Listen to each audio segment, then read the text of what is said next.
क्या ये सच में हो सकता है कि सिर्फ 5,000 रुपए महीना किसी को पैसों की टेंशन से हमेशा के लिए आज़ादी दिला सकता है? सुनने में शायद मुश्किल लगे, पर आज हम एक ऐसी ही कहानी देखने वाले हैं जो बताती है कि ये बिल्कुल मुमकिन है। और कैसे?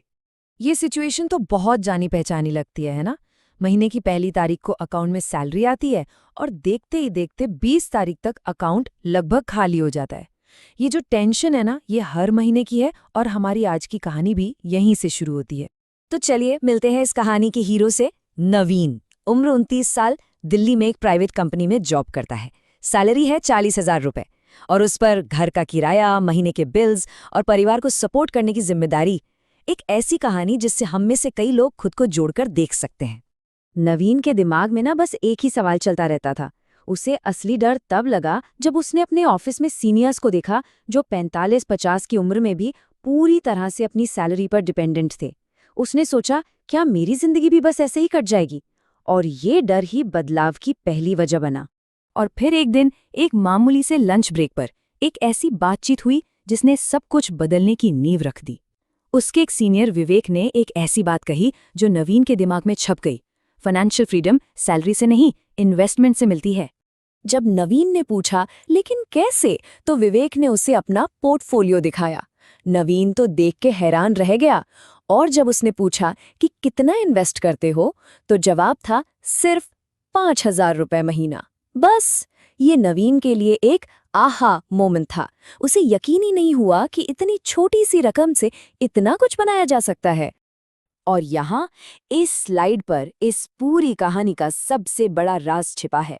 जैसा विवेक ने समझाया, अमाउंट से ज्यादा जरूरी है कंसिस्टेंसी, मतलब हर महीने टिके रहना। अचानक इन्वेस्टमेंट का आइडिया डरावना लगना बंद हो गया। सारा फोकस एक बड़ी रकम से हटकर एक छोटी सी आदत बनाने पर आ गया। और नवीन ने ना जरा भी देर नहीं की। उसी रात उसने फौरन एक्शन लिया। सबसे पहले अपने सारे खर्चे लिखे, फिर फालतू खर्चों पर कैंची चलाई और तय कर लिया कि 5,000 रुपए की SIP तो शुरू करनी ही है। उसने SBI स्मॉल कैप फंड चुना, ऑटो डेबिट सेट किया और बस सफर शुरू हो गया। हाँ, पर एक बात बिल्कुल साफ है, ये सफर कोई फूलों की सेज नहीं था। पहले 1-2 साल बहुत स्लो थे। कभी थोड़ा प्रॉफिट दिखता तो कभी नुकसान। मन में बार बार आता था कि छोड़ देते हैं, और सच कहूं तो ज्यादातर लोग यहीं पर हार मान जाते हैं। असली परीक्षा तो सब्र की होती है। उन मुश्किल दिनों में जब भी मन डगमगाता, नवीन खुद को बस एक ही चीज याद दिलाता था, ये एक लंबा गेम है, कोई T20 मैच नहीं। और यही वो मंत्र था जिसने उसे मैदान में टिकाए रखा। और फिर आया असली टेस्ट। तीसरे साल में मार्केट बुरी तरह से गिर गया। अब जरा देखिए, एक तरफ उसके दोस्त घबरा कर कह रहे थे, अरे भाई पैसा निकाल ले, सब डूब जाएगा। वहीं दूसरी तरफ उसका मेंटोर विवेक बिल्कुल शांत था। उसका कहना था, मार्केट गिरा मतलब डिस्काउंट चल रहा है, अब कम पैसे में ज्यादा यूनिट्स मिलेंगी। नवीन ने अपने मेंटोर की बात मानी और टिका रहा। और फिर शुरू हुआ कंपाउंडिंग का असली जादू, मतलब पैसे से पैसा बनाने का खेल।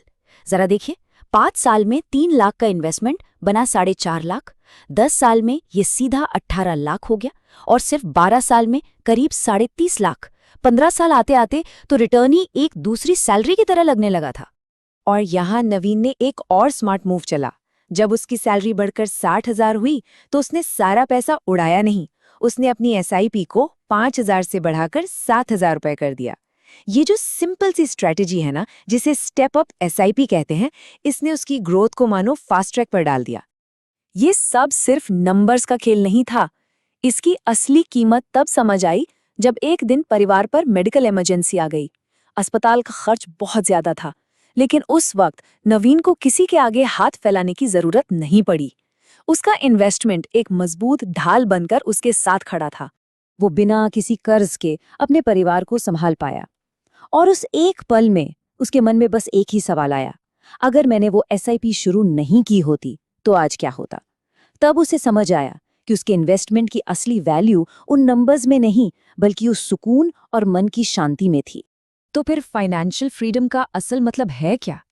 जैसा विवेक ने समझाया था, इसका मतलब ये नहीं कि नौकरी छोड़ दो, नहीं, इसका मतलब है कि अब काम मजबूरी नहीं, मर्जी बन जाए। असली आजादी इस बात में है कि आप अपनी नौकरी पर निर्भर नहीं है। तो चलो एक बार फिर से नवीन की कहानी से मिले सबक को फटाफट देख लेते हैं, क्योंकि यही वो रूल्स हैं जो किसी के भी काम आ सकते हैं। पहला, छोटी शुरुआत करो, क्योंकि शुरू ना करने से तो छोटी शुरुआत लाख गुना बेहतर है। दूसरा, अनुशासन में रहो। तीसरा, इनकम बढ़े तो इन्वेस्टमेंट भी बढ़ाओ। चौथा, मार्केट गिरे तो डरो मत, उसे एक मौका समझो। और आखिरी, हमेशा लंबी दौड़ का सोचो। अब जरा नंबर्स पर आते हैं, क्योंकि नंबर्स दिमाग हिला देंगे। अगर हम 12% का एवरेज रिटर्न मानकर चलें तो एक फिक्स 5,000 की एसआईपी को एक बड़ा फंड बनाने में 20 से 22 साल लग सकते हैं।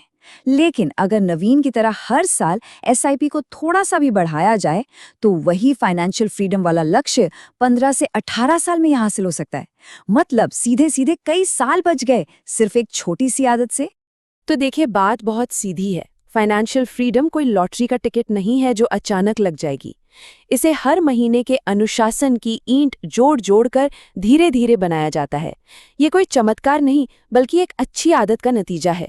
और आखिर में बस एक बात, आज हो सकता है कि 5,000 रुपये बचाना थोड़ा मुश्किल लगे, एक त्याग जैसा लगे, लेकिन नवीन की कहानी को याद रखिए, भविष्य में यही छोटा सा त्याग आपकी सबसे बड़ी आज़ादी बनेगा।